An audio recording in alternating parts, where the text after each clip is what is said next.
Entonces, ahí está la interacción. Al final, a veces uno puede saber dónde parte el problema, pero no sabe dónde termina. La idea es que el problema no parta.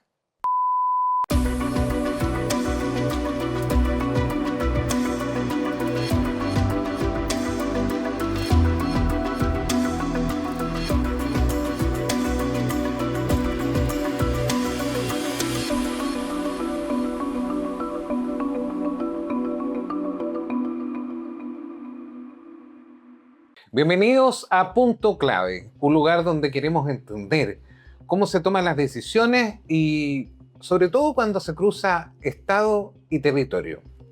El invitado de hoy lo voy a leer porque tiene un currículum bastante amplio y muy interesante para lo que nosotros queremos conocer. Nació en Taiyén, es abogado pero especializado en derecho agrario y de aguas, algo muy específico que también marca un poco su vida y su impronta. Él inició su trayectoria como juez subrogante en Lumaco y Taiyén y también fue concejal de Taiyén. También conoce la realidad municipal. Fue gobernador de Malleco, seremi de Agricultura, diputado por el Distrito 22 e integrante de las comisiones de Seguridad y Desarrollo Rural. Por lo tanto, hoy día nos acompaña en este estudio don Jorge Randiet, hoy día seremi de Energía. ¿Cómo está, don Jorge? Muchas gracias por la invitación, muchas gracias Israel por la posibilidad de poder conversar de temas de distinta naturaleza y que son seguramente de interés de la ciudadanía, particularmente con los tiempos que estamos viviendo. ¿Cómo visualiza usted la seguridad en la Araucanía hoy día? Sí, a ver, yo creo que el tema de la Araucanía, la situación de seguridad no es algo sencillo. A ver, tenemos un problema que es a nivel nacional, que nadie lo puede negar, y que dice relación con la poca seguridad que la ciudadanía siente para desarrollar las actividades cotidianas, hasta para hacer deporte, para poder salir a trotar, para salir a comprar, para salir a vacacionar, para poder invertir, para poder emprender. El tema de la seguridad es un aspecto para el cual la gente tiene que considerar y tomar algunas medidas.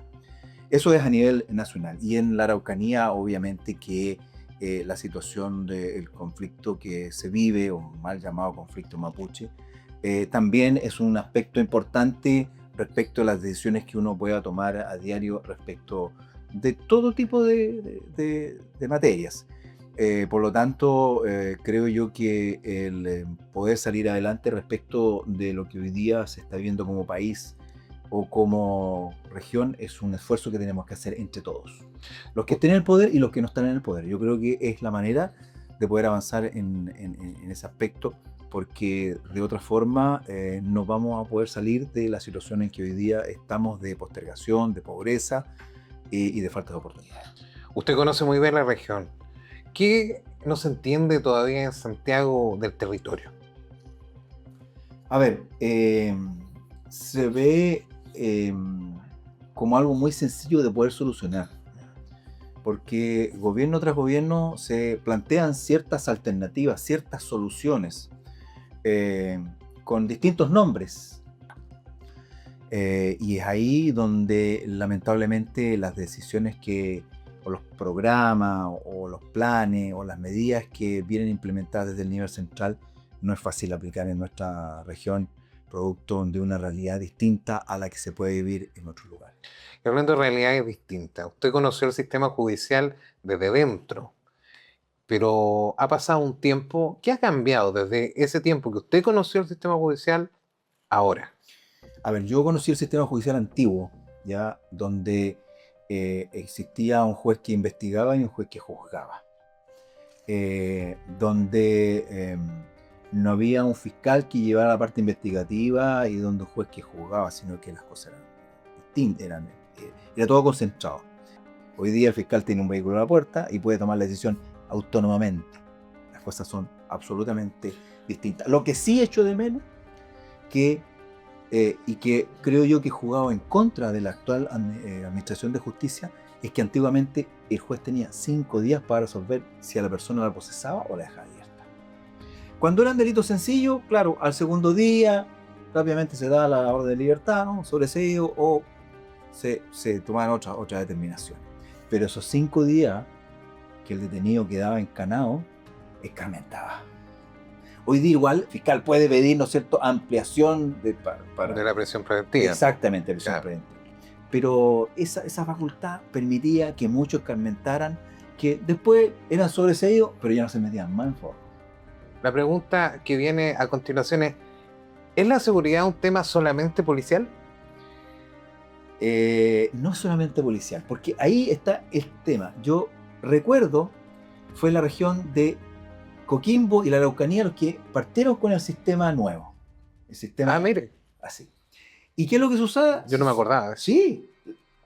Coquimbo y la Araucanía. ¿Y qué es lo que sucede? Que los delincuentes de Mulchen iban a delinquir a Coyipulli. Porque si delinquían en Mulchen, se mandaban 5 días detenidos. Y si se delinquían en Coyipulli, se mandaba una noche nomás. Y eso pasó. Imagínense. Después el sistema ya se abarcó y hoy día rige este nuevo sistema en todo el país.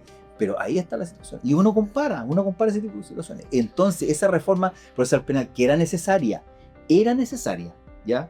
Porque no podía ser que alguien que investigara finalmente sancionara, ¿ya? Había que dividirlo. Pero ese tipo de cosas finalmente jugaron en contra de la seguridad y aumentó la delincuencia. Yo, por lo menos, lo sentí porque yo tramité en ambos sistemas. Claro, cuando uno tenía... Era abogado defensor, era mejor el nuevo sistema. Pero son cosas que afectan, que aquella persona que está en el límite de seguir delinquiendo o no hacerlo a futuro, lo piensa. Interesante, porque ahí vamos viendo cómo va, por un lado, avanzando en los sistemas, pero también vamos viendo cómo la experiencia va marcando algunas cosas que quizá servían y hoy día no las estamos utilizando. Yo estoy pensando, por ejemplo, en las faltas, porque hoy día hay mucha inseguridad que se vive a partir de las personas que están bebiendo alcohol en una esquina, a partir de las incivilidades que hay en el comercio ambulante.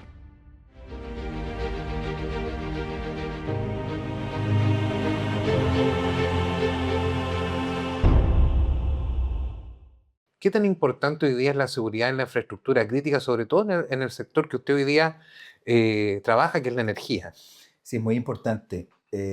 Tuvimos recientemente visitas en la comuna de Lumaco, en Villarrica, donde se quieren establecer lo que son los parques solares comunitarios, ¿ya? Y que con eso se obtienen recursos para que se financie o se subsidie las cuentas de luz de determinados habitantes de la respectiva comuna, sean, ¿no es cierto?, electrodependientes o sencillamente por temas de vulnerabilidad. Entonces, una de las requisitos es que haya seguridad para que nadie se vaya a robar los paneles. ¿Cómo pasa con el robo de cables, por ejemplo? El cable, claro. Entonces, si podemos avanzar mucho en todo lo que significa las energías limpias, no tener que estar dependiendo de los combustibles fósiles, ¿cierto?, con el aumento del petróleo y de todo esto, así que también se encarezca la energía. Pero tenemos que tener mayor seguridad para que los paneles no se los roben, o no se roben los cables, o no se roben las baterías, que son bastante caras. Hoy día en la región de Araucanía tenemos más de 5.000 viviendas que no tienen luz eléctrica, porque están en sectores muy apartados, muy alejados, y por lo tanto tenemos que instalarle paneles fotovoltaicos con batería. Pero tenemos que tener la seguridad de que no va a llegar alguien que va a robar la batería, porque la batería es muy cara. Y eso atenta claramente con la seguridad de tener energía limpia y constante para nuestra gente. ¿Cuántas veces sucede que se cortó la energía eléctrica? ¿Por qué? Porque robó cable. Claro. Y de hecho se está sustituyendo el cobre por otros conductores, por aluminio, claro, para, ¿no es cierto?, evitar este robo. Pero el aluminio no es tan buen conductor como el cobre. Claro. A usted le tocó ser gobernador de Malleco en un periodo complejo, 2010, 2012. ¿Cómo se toman decisiones en ese escenario? A ver, a mí me tocó recibir una gobernación de Malleco que la mitad estaba inutilizada producto del terremoto. me correspondió estar en una zona donde el conflicto que existía era complicado. Se me dijo, arrienda un edificio y anda a trabajar a otro lugar más cómodo. No, la urgencia en ese momento era poder seguir trabajando, aunque sean malas condiciones, pero sí no podía el gobernador estar en una casa, en una gobernación a todo lujo, mientras el resto de la ciudadanía sufría producto de los terremotos. Mucha gente estaba viviendo en carpa, de allegados, sencillamente estaba con una casa muy complicada. Y el conflicto había sido álgido, había habido unas muertes previas a eso y estaba bien complejo. Yo agradezco la buena disposición que hubo de muchas comunidades de poder dialogar. Mucho. Yo agradezco eso y tuvimos la colaboración de mi equipo de trabajo en ese momento y la valentía de poder llegar a lugares donde otros no llegaban para poder avanzar. Y en el periodo que estuve yo, que fue marzo... ¿Y cómo decidieron eso, llegar a lugares donde otros no llegaban? Porque había que hacerlo. Había que tomar la decisión y punto. Yo confío en el diálogo, o sea, podemos tener opiniones absolutamente distintas. Podemos golpear la mesa e insultarnos, pero al final del día tendremos que llegar a acuerdo en algo. Y eso es lo que yo buscaba. Y en ese periodo, marzo de 2010 a junio de 2011, no hubieron grandes atentados en la provincia de Malleco. Sí lo había en Cautín, sí lo había en Arauco, y en Malleco no lo había. Porque había un acercamiento, había un diálogo que lamentablemente después no continuó, y bueno, sabemos muchos de los hechos que han ocurrido con posterioridad. Por lo tanto, quienes tengan que ser sancionados, hay que aplicar lo drástico de la ley, pero nunca hay que cerrarse a la posibilidad de poder conversar. ¿Esa decisión marcó la diferencia? Marca la diferencia. ¿Y qué diferencia hay entre resolver una crisis y contener una crisis? A ver, hoy día nadie ha sido capaz de resolverla todavía. Y no sé si ha habido capacidad de contenerla, porque esto ha ido como una especie de electrocardiograma, ¿no es cierto? Arriba, abajo. Y se ha contenido por etapas, pero no se ha llegado todavía a una solución respecto a este tema. No va a ser sencillo. Y lo que señalé en un principio, creo que aquí necesitamos la colaboración de todos, independientemente del pensamiento político, del credo religioso o del lugar donde vivamos, porque las personas que viven en otras zonas donde no ha habido conflicto no comprenden el sufrimiento de los que lo han tenido y que viven en zonas más complejas. Y el Estado, no este gobierno, el Estado, este gobierno, el anterior, los que vendrán, ¿el Estado está reaccionando o se está anticipando? Quizá en algunos casos ha habido anticipación, pero en su mayoría es reacción a lo que va a suceder. Ain't shady, baby, I'm hot, like the prodigal son.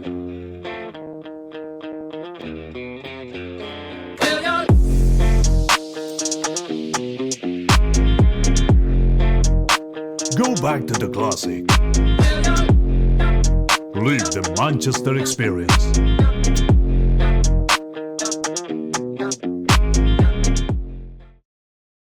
¿Y qué rol juega la coordinación institucional? Porque eso es algo que la gente no sabe, cómo se coordinan las instituciones. Es muy importante porque para poder enfrentar las emergencias no solamente un ente va a poder actuar. Visto desde el punto de vista de energía, si hay caída de un árbol, si hay caída de un tendido eléctrico, bueno, las brigadas tienen que acceder, y si Vialidad no despeja el camino por el árbol que cayó, es muy difícil que se pueda acceder, o que no tengamos telecomunicación, que la antena de telefonía esté en el suelo y no tenga señal, no se pueden activar los sistemas vía remota, que hoy día se puede hacer. Entonces, eso significa que las brigadas tienen que ir allá y apretar el botoncito porque no se puede hacer de forma remota. Y ahí está la interacción que puede existir entre energía, o que debe existir entre energía, transporte y telecomunicaciones, Vialidad u Obras Públicas, Senapred, que es importante, las delegaciones provinciales o las delegaciones provinciales y regionales, y todas. Si aquí cada vez que hay un corte de energía eléctrica, hasta los sistemas de salud no siguen funcionando porque la posta no tiene energía, porque no tiene internet, ¿no es cierto? Los colegios no pueden seguir funcionando, entonces está todo en conjunto. Yo, de hecho, mientras fui parlamentario, en verano le preguntaba a los municipios y a los equipos de emergencia, no sé, pues, Vialidad, Senapred, etcétera, cómo estaban preparados para enfrentar la época invernal. Y en invierno les preguntaba a CONAF, a misma Vialidad, a las delegaciones o a los municipios cómo estaban preparados para enfrentar la época estival. Porque, a ver, no es que con lo mío iban a solucionar todos los temas, pero le está diciendo, oiga, ojo, se viene una temporada complicada, estamos a tiempo de prepararnos, de ver cuáles son las falencias que tuvimos la temporada pasada para evitar de que vuelvan a ocurrir lo mismo. Porque no puede ser que haya sectores rurales que por ser pocos, vivir lejos, tengan 2-3 semanas sin energía eléctrica y sin conexión a telefonía, y que no puedan acceder porque el camino está cortado, porque se cayó el puente, que es lo que ocurre particularmente en época invernal, producto de los temporales de lluvia, de viento. Para que la gente vaya entendiendo cómo se va trabajando y se van interconectando las cosas, ¿qué rol juega la inteligencia acá? A veces uno puede saber dónde parte el problema, pero no sabe dónde termina. La idea es que el problema no parta. Adelantémonos. Y ahí está importante la inteligencia, la información que pueda existir previa para adelantarse a que el conflicto se inicie. Votamos el primero y siguen cayendo el resto. Efecto dominó. Efecto dominó le llaman. ¿Y cómo estamos preparados para enfrentar amenazas? No podemos tener un carabinero en cada torre de... Absolutamente. Posible. Claro. Pero por lo menos podríamos tener ciertas rondas que sean al menos preventivas al respecto de ese tipo de cosas. No pensando en cualquier situación, pero si ya estamos hablando del tema de energía, al cual yo soy Ceremi, bueno, en los sectores más complejos, por lo menos circular y que se vea que hay preocupación. Y las rondas no tienen que ser ni los mismos días ni a la misma hora, porque si no, los malos están esperando que pase la unidad y después hacer el desastre. Si esto opera de todo tipo de cosas, hasta el robo de ganado en el sector rural, puede haber vigilancia, pero se fue el que vigila y se sabe que no vuelve hasta 10 horas más y tengo 10 horas para hacer la pega. No es fácil este trabajo. No es fácil. No es fácil. ¿Cómo se equilibra seguridad, desarrollo e inversión en el territorio? Seguridad es súper importante. Hoy día, y quiero irme al tema agrícola, la masa ganadera de la región de Araucanía ha disminuido considerablemente. Yo diría que desde hace unos 20 años atrás, o 25, ha disminuido a la mitad. Entre otras cosas, el delito de abigeato ha generado de que cada vez que hay un incendio, la propagación sea mayor. La gente dice, ¿qué tiene que ver el delito de abigeato con los incendios? Tiene mucho. Porque antiguamente, hace 25, 30, 40 años atrás, como había mucho ganado en los sectores rurales, los animalitos se comían el pasto. Por lo tanto, cuando venía el incendio, los pastizales no estaban de medio metro, sino que estaban de 5 centímetros. Era mucho más fácil controlarlo. Hoy día, como no hay ganado, el pasto crece mucho y se propaga con mucha facilidad. Por lo tanto, la relación entre delito de abigeato e incendio es directamente proporcional.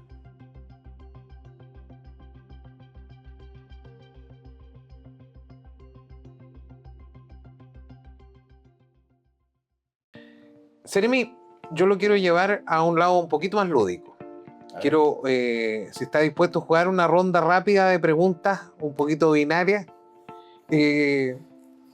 para ver cómo reaccionamos. A ver. ¿Prevención o reacción? Prevención, de todas maneras. ¿Inteligencia o despliegue territorial? Inteligencia. ¿Seguridad o desarrollo primero? Seguridad. ¿Centralización o autonomía regional? A ver, ¿cuáles son las...? ¿Centralización o autonomía regional? Algunas cosas resultado una, para otras cosas resultado otra. Ya, pero descentralización, ya. ¿Coordinación o autonomía institucional? Coordinación, ¿no? Una palabra para la Araucanía hoy. Paz, tranquilidad. Y esta es difícil, ¿ah? Porque usted tiene muchísima experiencia. Yo encuentro que esta es difícil. Una palabra para definir su rol actual. Eh, experiencia. ¿Hay algo que se subestima hoy en seguridad en Chile? Que es un tema, se subestima que es un tema sencillo de resolver. No es un tema sencillo de resolver. Eh, y, y es por eso que a veces la gente siente, ¿por qué las autoridades no hacen esto? Porque no es un tema sencillo de resolver. Hay sectores que creen que la sociedad lleva a la persona a ser delincuente. Otros creen que no, que la persona nace delincuente y que la sociedad no tiene nada que ver. Yo creo que es la combinación de las dos cosas. ¿Hay algún acuerdo político o acuerdos políticos que son urgentes o son positivos o se necesitan para que tengamos mejor seguridad hoy? Una de las cosas que a mí me llamó la atención mientras yo fui parlamentario, y siendo parlamentario de gobierno y de oposición, es que las oposiciones muy duras con las administraciones que están gobernando. El deseo de poder llegar al poder son tan grandes, que son legítimas en todo caso, que muchas veces encuentran todo malo. Y eso no me parece. No me parece. Porque las cosas no son en blanco y negro. A ver, yo fui presidente de la Comisión de Agricultura de la Cámara el periodo pasado, con la unanimidad de los votos de la comisión. Los 13, o los 12, porque yo conmigo antes, los 12 estuvieron de acuerdo en que yo presidiera. Había de distintos sectores políticos.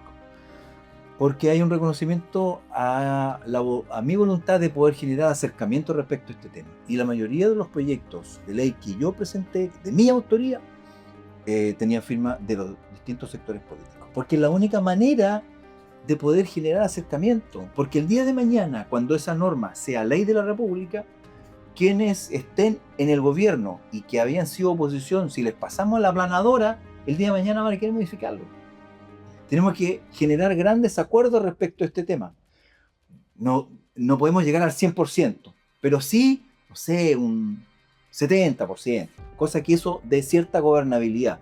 Porque si tenemos normas que son aprobadas por mayorías circunstanciales, eso va a significar que el día de mañana también sean modificadas. Y nadie quiere invertir en un país donde las normas son aprobadas con estrecho margen. En algún momento, nuestro país creció mucho durante los primeros gobiernos de la concertación, los primeros gobiernos, digo, porque estuvo la democracia de los acuerdos, donde Renovación Nacional formó un eslabón importante respecto a ese tema. Y fueron normas que perduraron por muchos años. Y es por eso que el país creció, tuvo cierta seguridad, se invirtió. El mundo político tiene una responsabilidad en la estabilidad del país. Sí. Y de hecho, yo creo que Chile es uno de los pocos países donde la transición a la democracia se realizó con el concurso de todos los sectores políticos. Es interesante lo que usted plantea, y además yo debo decir que no es algo que está planteando ahora, porque lo ha planteado antes también. Y esto es una pregunta recurrente en nuestro programa. ¿Cuál es el punto clave en la toma de decisiones? Primero que esto es como una gran familia, ¿eh? Cuando uno tiene una familia que tiene varios hijos, no tenemos que premiar al que le va bien. Tenemos que prestarle atención al que está enfermo, al que no le va bien en el colegio, y por lo tanto desde el nivel central tienen que prestarle una atención especial a nuestra región. Si no hay inyección de recursos adicionales a nuestra región, no vamos a poder alcanzar al resto. ¿Hay algo que le quiera decir a la ciudadanía, a la gente que nos está viendo antes de terminar? A ver, que yo vine acá por una invitación de ustedes y se la agradezco. Gracias por venir. Muchas gracias. No soy candidato a nada, para que no crean que estoy aquí pensando en algo futuro. Todavía no tengo decidido mi futuro. Estoy en una ceremonia que estoy muy conforme en lo que estoy haciendo, con la experiencia que tengo, que creo tener. Espero ser un aporte a lo que significa el desarrollo de nuestra región Estoy abierto a recibir todo tipo de opiniones y de críticas, porque creo yo que la opinión y las críticas a uno también le permiten ir creciendo y tomar buenas decisiones. No, a veces uno se puede molestar por las críticas que le hacen, pero si son bien encaminadas, son bien intencionadas. Y espero que le podamos entregar a nuestros hijos y a nuestros nietos, ¿cierto?, una región mejor donde ellos puedan vivir, donde puedan desarrollarse, puedan desarrollar sus actividades y puedan ser felices. Don Jorge, queremos agradecerle que nos haya acompañado. Para nosotros era muy importante tener a nuestro invitado porque queríamos abordar la toma de decisiones desde el conocimiento y la experiencia. Y eso también influye en cómo se van tomando las decisiones en seguridad. Muchas gracias por acompañarnos en Punto Clave a través de nuestros canales de Punto 9 en colaboración con Seguridad para Todos. Muchas gracias por seguir apoyándonos y nos vemos en un próximo capítulo. Cuando no hay electricidad, necesitamos estar preparados y para eso existen equipos como este y que es una batería portátil que permite cargar distintos tipos de dispositivos. Son equipos muy prácticos, tienen todos los conectores que usted pueda necesitar y poder funcionar frente a una emergencia o en terreno. Sirve tanto para la casa como también para un trabajo de seguridad. PowerStation.cl, auspiciador oficial de Punto Clave.